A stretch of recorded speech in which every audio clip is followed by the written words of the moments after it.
Hello साथियों, नमस्कार। आप सभी का बहुत बहुत स्वागत है। अब हो चुका है आप लोगों का संस्कृत का पेपर। अब बचा है आपका लास्ट पेपर है आप लोगों का विज्ञान का।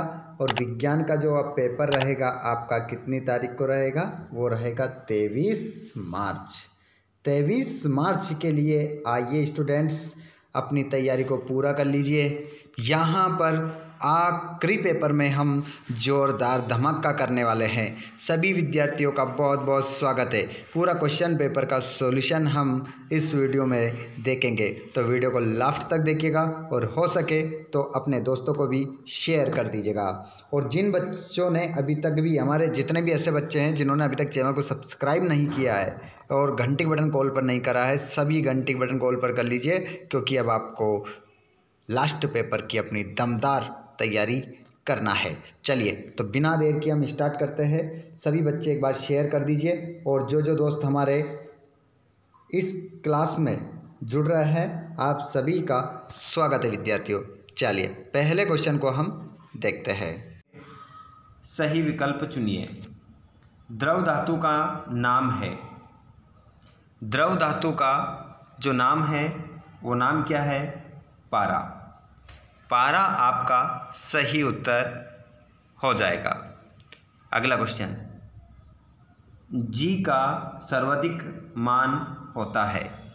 तो जी का जो सर्वाधिक मान होता है बच्चों, वो होता है ध्रुवों पर। ध्यान रखिएगा, गलत आंसर मत लगाइएगा। अगला क्वेश्चन है, शुष्क बर्फ क्या है? शुष्क जो बर्फ है वो क्या है? तो ठोस कार्बन डाइऑक्साइड। ठोस कार्बन डाइऑक्साइड। अगला क्वेश्चन, कार्बन का परमाणु द्रव्यमान U होता है। तो कार्बन का जो परमाणु द्रव्यमान होता है वो होता है बच्चों 23। 23 आपका सही आंसर होना चाहिए। अगला क्वेश्चन है, परमाणु के नाभिक की खोज किसने की थी? तो परमाणु के नाभिक की खोज किसने की थी? यहाँ पर आपका आंसर हो जाएगा रदरफोर्ड। रदरफोर्ड आपका राइट आंसर होगा। अगला क्वेश्चन है, शक्ति का एसआई मात्रक है।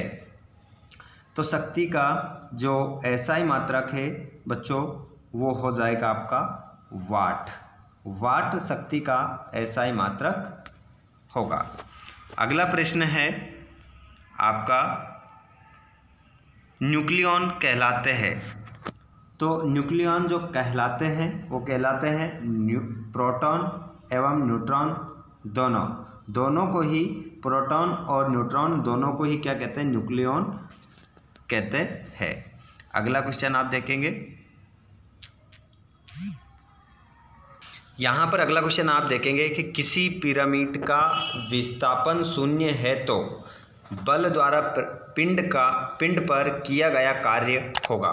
तो ये कार्य जो होगा बच्चों शून्य हो जाएगा। ठीक है, आगे बढ़िए। आगे हम बात करेंगे अगले प्रश्न की। तो अगला प्रश्न हमारा खालिस्तान के रूप में रहेगा। जैसे रिक्त स्थानों की पूर्ति कीजिए। लाइसोसोम्स को वाली थैली भी कहते हैं। तो इसमें जो आंसर होगा वो आत्मघाती आपका आंसर हो जाएगा। चलिए अगले प्रश्न को देखते हैं।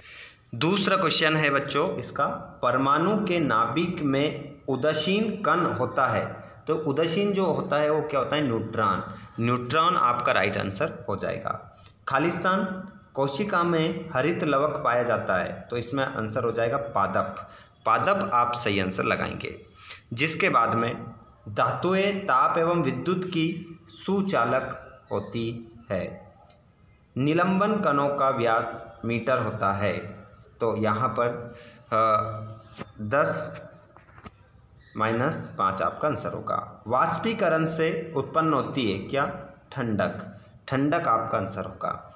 और 25 डिग्री सेल्सियस पर जल की भौतिक अवस्था होती है कैसी? द्रव होती है। चलिए आगे अगला प्रश्न हम देखते हैं। जोड़ी के रूप में, जोड़ी के रूप में अगर हम क्वेश्चन देखें बच्चों, तो इसमें जो आपको देखने को मिलेगा, कार्य करने की जो क्षमता, ऊर्जा, दूरी मापक यंत्र, ओडोमीटर, 1 जूल 1 न्यूट्रॉन गुणित 1 मीटर, संयोजी उत्तक, इसको आप मिलाएंगे बच्चों रक्त से। कोशिका, रॉबर्ट हुक, संवेग का एसआई मात्रक kgms1, आयन CN1, केंद्रकाभ, तो इसको आप मिलाओगे जीवाणु से। इस प्रकार आप जोड़ी मिला लेंगे। उसके बाद में हम एक वाक्य में उत्तर, एक शब्द में उत्तर देखेंगे। तो यहाँ पर पहला क्वेश्चन, आयोडीन एवं एल्कोहल के विलयन को क्या कहते हैं? तो इसमें आपका आंसर हो जाएगा बच्चों टिंचर आयोडीन। टिंचर आयोडीन आपका आंसर हो जाएगा। और बल का एसआई मात्रक लिखिए। तो बल का एसआई मात्रक, ये क्वेश्चन मैं कई बार आप लोगों को बता चुका हूँ। अब देखता हूँ कितने बच्चों को ध्यान रहा है। जल्दी से जवाब दीजिएगा, इसका आंसर क्या होगा। एक ऐसी धातु जो कमरे के ताप पर द्रव अवस्था में पाई जाती है, पारा। और संवेग का एफआई मात्रक लिखिए, तो kgms।